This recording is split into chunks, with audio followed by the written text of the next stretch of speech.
Listo.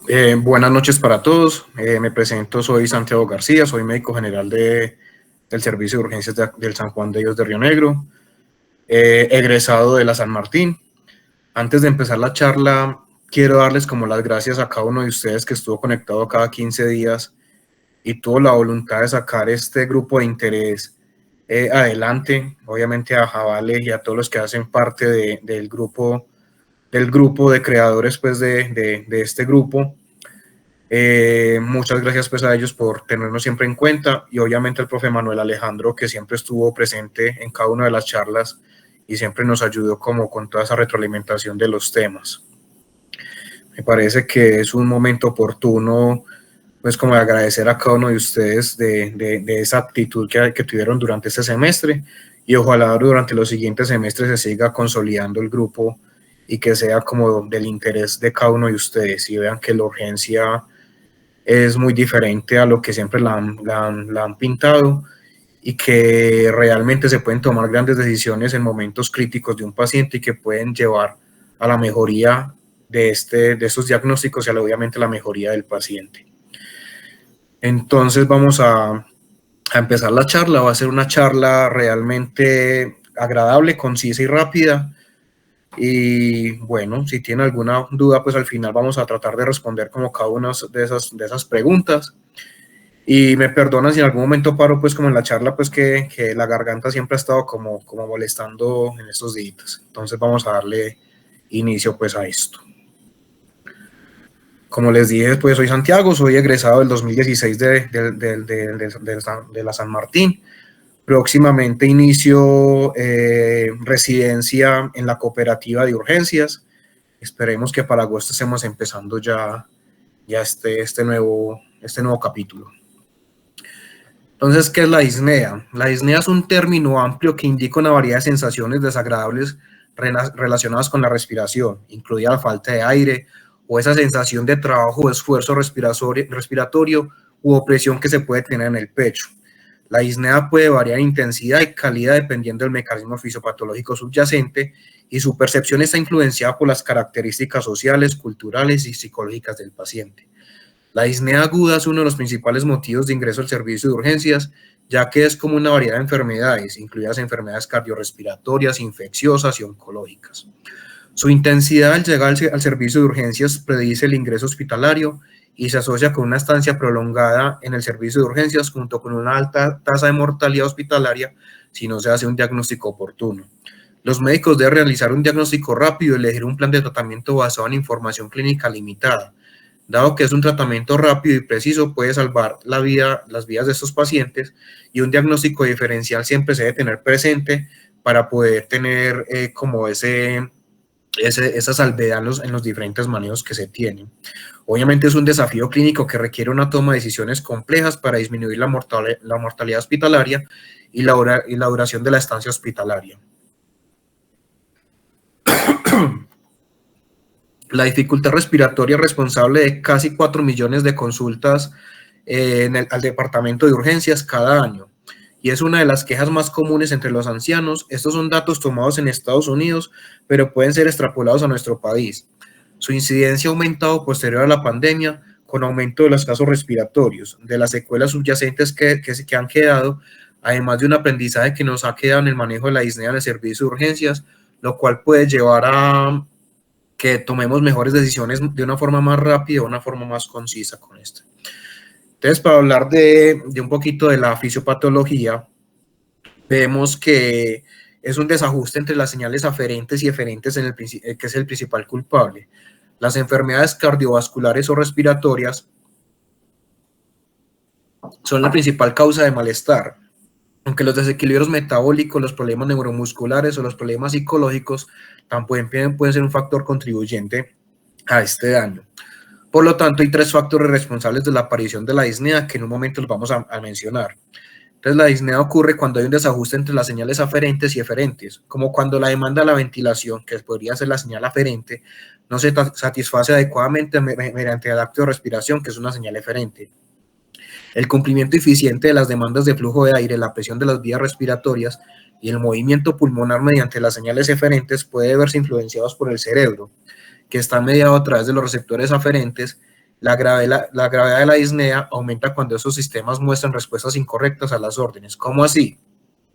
Vemos que en la conexión entre el parte cerebral y pulmonar, vemos que tenemos en el cuerpo varios mecanismos que pueden ser quimiorreceptores, que pueden ser por el esfuerzo, que pueden ser por el aumento de las presiones o cambios bioquímicos que se pueden presentar en el torrente sanguíneo. Y eso lleva que en la corteza cerebral o en las partes sensoriales de la corteza cerebral lleve a esos cambios de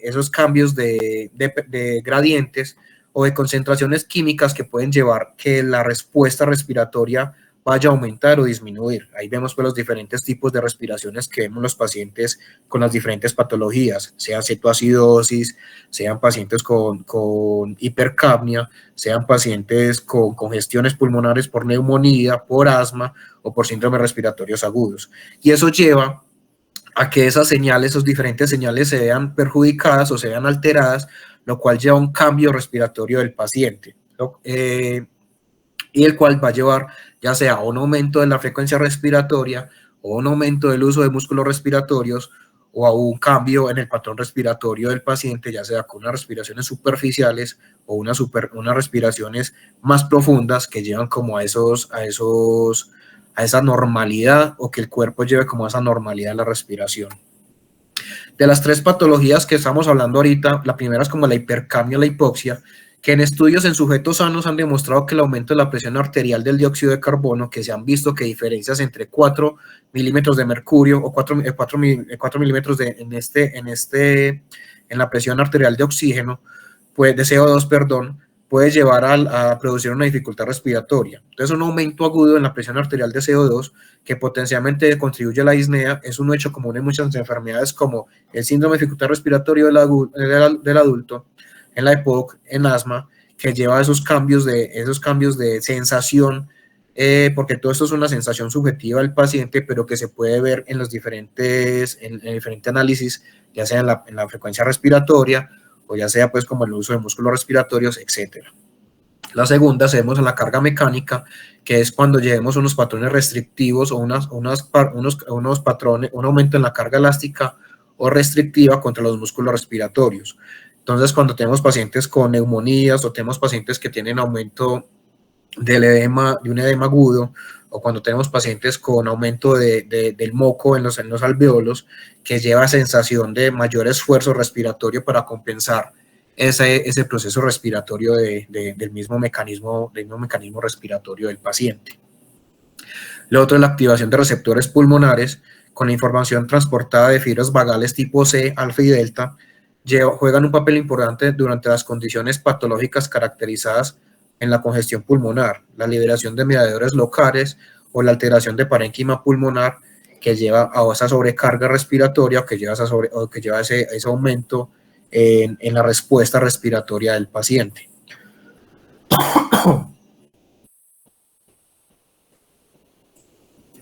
No sé si esta tabla quedó muy chiquita, pero nos hablan como los tipos de síntomas que se pueden presentar en las diferentes enfermedades o tipos de enfermedades que se presentan, principalmente en las enfermedades cardíacas, en las enfermedades respiratorias y unas diferentes pues a las cardíacas o las respiratorias. Entonces, en las cardíacas, típicamente el dolor de pecho, el dolor irradiado a mandíbula, brazo izquierdo, el edema en las extremidades, el mareo, el síncope, la fatiga, una actividad limitada al ortostatismo, la oliguria, tos seca y la transpiración.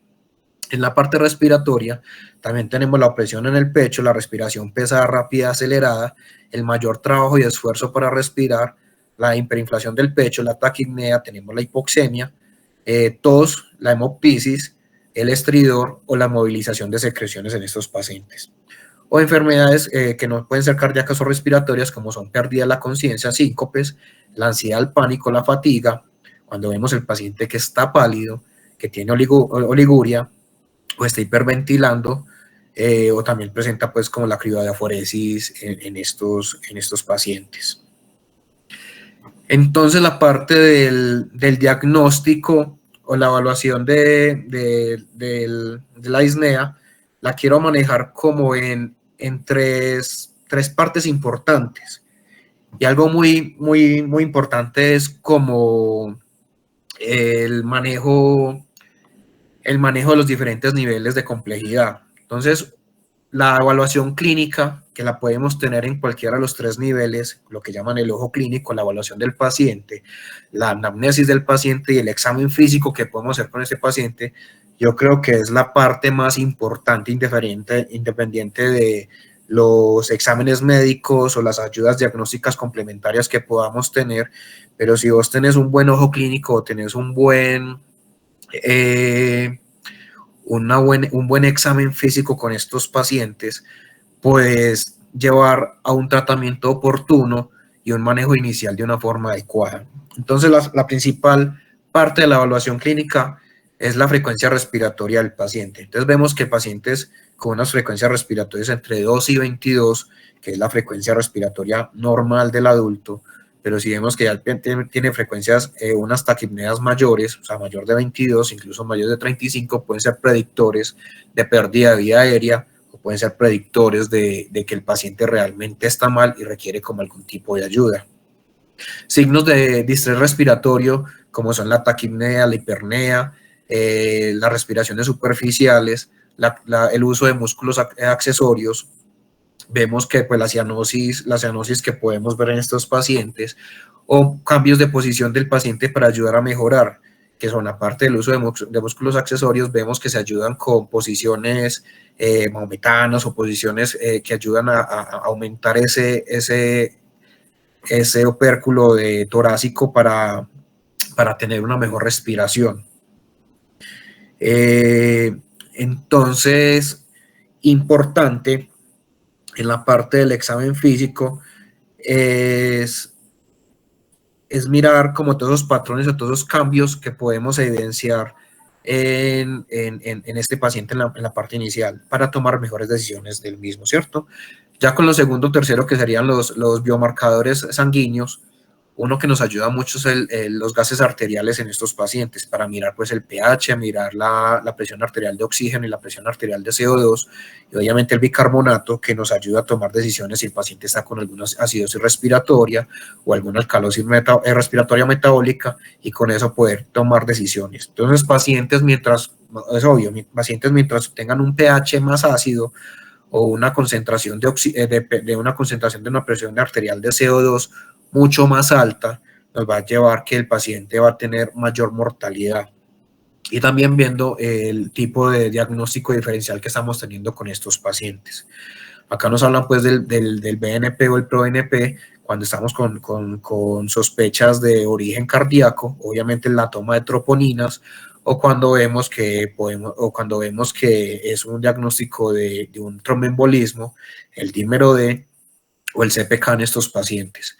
Obviamente, si vemos que son patologías coronarias, la toma oportuna de un electro de 12 derivadas, y de acuerdo a este electro tomar decisiones si hay que hacerle derivadas derechas o derivadas posteriores, de acuerdo pues al patrón que vamos viendo en el electro. ¿Listo? Pero todo depende pues como la clínica con la que llegue el paciente, con la anamnesis que estamos haciendo de este paciente, para poder tomar las mejores decisiones en esto y ver los laboratorios idóneos para esto. Yo creo que en charlas pasadas el profe Manuel nos hablaba de entonces mandémosle un boot de exámenes y con eso tomamos decisiones, y muchas veces uno por estar mandando de todo a veces se confunde y son exámenes o laboratorios que al verlos, como, pucha, ya me enredé porque salió tal examen alterado y uno se enreda, ¿cierto? Entonces es como los laboratorios idóneos de acuerdo a la impresión diagnóstica, al diagnóstico inicial que tenemos de este paciente y no estarnos pues mandarle 1000 exámenes al paciente. Ya con el manejo de las imágenes, yo creo que desde un primer nivel tenemos los rayos X, pero hasta el 25% de los rayos X a veces no tienen una interpretación adecuada, ya sea porque llega un paciente de una forma aguda o porque no ha tenido como la evolución suficiente para presentar cambios en el rayos X, pero principalmente podemos ver ya sean signos de sobrecarga pulmonar, signos de edema agudo de pulmón, líneas B de Kerlin, o ya sean neumotoras, hemotoras, o empiemas o derrames pleurales en estas imágenes, ¿cierto? Que nos ayuda pues como a tener esos diagnósticos diferenciales y a tener un manejo inicial e ideal del mismo. Ya hoy en día estamos hablando ya mucho de la ultrasonografía a la cabecera del paciente, pero recuerden que esto es operador dependiente y que debe haber un entrenamiento previo para la interpretación de estas imágenes. Acá se maneja pues el protocolo Blue, que nos habla pues como tal la parte respiratoria de los pacientes y ya la parte pues las ventanas cardíacas que se pueden tener para ver si uno de los diagnósticos diferenciales pueden ser fallas cardíacas o pueden ser ya signos pues de sobrecarga pulmonar o de neumonía o hemotórax o neumotórax que se pueden ver en estos protocolos. Ya si vemos que tenemos que ahondar un poco más en estas imágenes, también tenemos pues el uso de las tomografías que pueden ser con o sin contraste y esto nos puede llevar pues ya sea al daño estructural en el parénquima pulmonar o ya sean las consolidaciones o los daños secundarios o los hallazgos secundarios por fallas cardíacas o incluso cuando tenemos una sospecha de un tromboembolismo pulmonar, el uso del angiotac o incluso cuando tenemos compromiso pues de arterias, de la aorta, el angiotac coronario, el angiotac pues o disecciones de la aorta, que también nos ayuda mucho estas tomografías con contraste. No, en esta charla realmente no quiero hablar mucho como el manejo de cada una de las patologías, porque yo creo que durante este semestre hemos hablado de todas las patologías, tanto cardiovasculares importantes, y nos queda faltando pues como el tema de neumonía, que lo podemos hablar en próximas charlas. Pero acá lo importante de ahondar en este tema de disnea es primero hacer un diagnóstico inicial, una sospecha diagnóstica inicial, y de acuerdo a esa sospecha diagnóstica, tomar las diferentes medidas o manejos que se pueden tener con cada uno de las diferentes patologías que vamos pensando. Acá lo importante es ver que la disnea, a pesar de ser muy subjetiva por el paciente, muchas veces una cosa es que el paciente te diga estoy ahogado y vos ves pues vos ves los signos vitales del paciente completamente normal, saturando a 99%, una frecuencia respiratoria de 12 pues súper buena. A pesar de eso muy subjetivo, tenemos unos manejos o unas medidas iniciales en el cual poder comprobar esa disnea, ya no sea solo con los síntomas del paciente, sino con los signos que podemos encontrar al examen físico. Otra información importante dar acá como conclusión es tampoco dejarnos confundir del paciente viejo, ¿cierto? Lo que estamos hablando ahorita, que los cambios agudos pueden alterar bastante el patrón respiratorio de los pacientes y cambiar bastante la parte hemodinámica de los mismos. Entonces, es ser juiciosos al examen físico, auscultarlos bien, tomarle bien los signos vitales, ver bien la parte respiratoria de los pacientes, tomarnos el tiempo de ver realmente cuánto es ese patrón respiratorio, pues esa frecuencia respiratoria que tiene el paciente y el tipo de patrón respiratorio que tiene. Ya de acuerdo pues a los hallazgos que vamos encontrando en esa evaluación inicial, ya tomar las diferentes medidas que vamos tomando. Yo creo que es una charla realmente sencilla, pues, pero que ahonda mucho tema porque los diagnósticos diferenciales son demasiados, pero yo creo que en este semestre hemos hablado casi de la mayoría de los diagnósticos diferenciales que podemos hablar de la disnea como un uso diagnóstico del mismo. No sé si tienen alguna pregunta, alguna duda para ir hablando como el temita. Profe Manuel, no sé qué tiene por ahí pendiente. Buenas noches a todos, ¿cómo están? Me disculpo por si escuchan algún ruido, alguna cosa, es que ahorita ando de turno en la UCI, entonces si me interrumpen o algo mientras estoy hablando les pido disculpas. Lo que ustedes tienen que tener en cuenta primero es aprender a definir un paciente con disnea, porque ahí es donde empiezan las dificultades. Recuerden que si uno va a ser estricto desde el punto de vista semántico, disnea es un síntoma y no es un signo. Entonces, si vamos a ser estrictos desde la semántica, está mal cuando yo en una historia clínica pongo, o cuando estoy en una ronda médica presentando a un paciente, digo es que el paciente se ve disneico. Si uno es estrictamente desde el punto de vista semántico, es un error, porque la disnea es un síntoma y se define como la sensación de falta de aire. Y de ahí va el segundo error, y es cuando es que el paciente refiere sensación de disnea. Estás redundando, porque ya de por sí disnea es la sensación de falta de aire. Pero cuando uno va y lee los textos de medicina, sí hay algunos textos, algunos autores que se refieren a la disnea también como un signo en la evaluación. Entonces, hay que saber muy bien cuando vamos a hablar si estamos refiriéndonos a la disnea como un síntoma o si vamos a hablar de la disnea como un signo, porque no son lo mismo. Muy bien lo dijo Santiago, usted puede tener un paciente que te refiera que está con disnea, pero que usted lo ve y el man respira normal, no lo ve saturado, no lo ve con uso de músculos accesorios, camina sin dificultad, ¿cierto? Entonces, puede que desde el punto de vista sintomático tenga una disnea, pero desde el punto de vista examen físico no la tenga.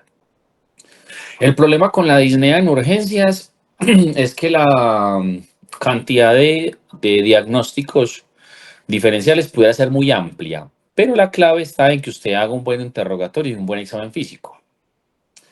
Y cuando uno es juicioso en ese sentido, realmente enfocar a un paciente con disnea es muy sencillo. El único miedo que tenemos, que tienen la gran mayoría cuando se enfrentan a un paciente con una disnea, es que no tenga una embolia pulmonar. Es lo que siempre les da miedo. Porque, pues, si tiene una neumonía, el examen físico se los va a decir. Si tiene un asma, el examen físico se los va a decir. Si tiene una falla cardíaca, pues el examen físico se los va a decir. Entonces, realmente, cuando uno ya se enfrenta a un paciente con una disnea inespecífica, realmente es raro, digamos lo que el diagnóstico como más prioritario en ese caso, si uno tiene las herramientas esas, es descartar una embolia pulmonar. Pero entonces ahí sí como lo hablamos en el tema de embolia pulmonar. Entonces no es porque, entonces yo voy a ponerle un dímero de a ver si le sale positivo, porque entonces con seguridad le va a salir positivo, usted va a terminar haciendo una angiotaco si está en un primer nivel remitiendo al paciente y con seguridad el paciente no va a tener nada. Llénese de herramientas con un buen examen físico y con un buen interrogatorio para primero definir si esa disnea que le está manifestando su paciente es de origen cardíaco o si es una disnea de origen pulmonar. Y algo que es muy usual, por ejemplo, y es la disnea que se asocia a la anemia, que se nos olvida de que la anemia puede dar también esa sensación de falta de aire y nunca preguntamos sobre todo en las mujeres, por hemorragias o en cualquier un paciente adulto si ha tenido melena, ¿cierto? Que siempre está de más. Yo creo que la charla fue muy puntual y es a lo que realmente estaba el objetivo. Si alguien tiene alguna pregunta en particular, hágala, pero pues creo que el objetivo de la charla se cumplió.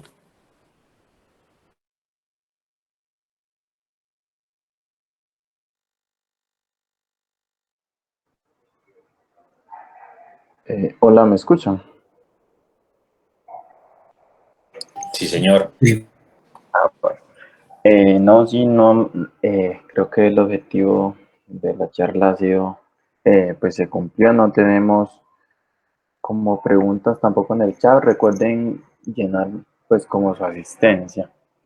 No sé, de pronto alguien, antes de que alguna otra persona quiera de pronto hacer alguna intervención o preguntar, pues quisiera nuevamente reforzar lo que el profe Santiago al principio había mencionado, agradecerle a todos los participantes por este semestre que nos fue bastante rápido, por el compromiso de estar ahí eh, con las charlas frecuentemente uniéndose, estando pues con nosotros, participando activamente de la construcción de este grupo que ha sido muy provechosa, que nos ha abierto nuevas ideas, nuevas perspectivas de cómo ver de una especialidad que a veces, muy pocas veces se le hace, muy pocas veces no, casi no se le hace énfasis, ¿cierto?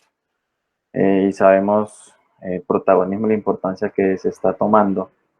Agradecerle al profe Manuel, el profe Santiago por su acompañamiento, por la exposición, por también sacar del tiempo de sus turnos y sus cosas para acompañarnos acá, ya que nosotros siempre somos como los más beneficiados con esto.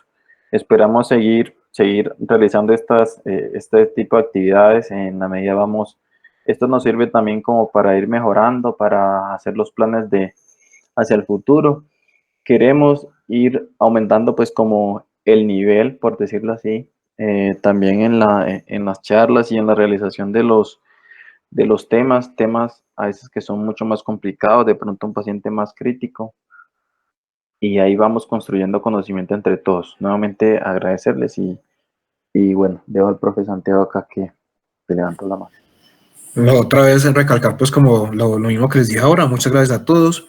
Yo sé que ya la mayoría salen a vacaciones y la universidad les pide a ustedes las horas, ¿cómo se llama?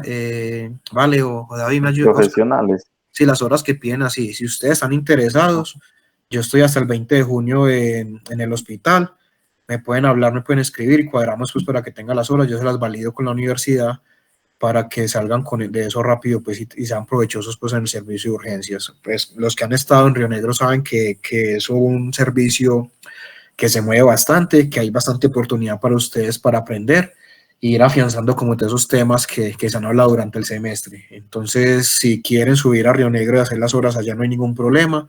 Yo con mucho gusto los recibo y les valido las horas pues por parte de la universidad, que yo sé que a veces es difícil o no logran como sacar esas horas rápido. Listo, me escriben, les dicen a Vale o a Oscar que le pase el número mío, me escriben y con mucho gusto les digo qué día estoy en el hospital y vamos cuadrando esas subidas. Y como hay convenio con el hospital, no hay ningún problema que ustedes suban para hacer las horas allá. Qué buena, profe. Muchas gracias por esa oportunidad, por ese espacio. Sí, vamos a tenerlo muy en cuenta porque sí, ahí estamos corriendo también como con esas horas para llenar esos requisitos. Entonces, no, pues si no es más, agradecerles nuevamente y no sé si alguien tiene otro comentario, si no, pues damos por terminar la charla el día de hoy y pues estamos pendientes por el grupo. Para el próximo semestre les estamos informando cuando iniciamos. Muchas gracias a todos. Gracias a todos. Muchas gracias. Buen semestre. Éxitos. Descansen. Feliz, profe, gracias.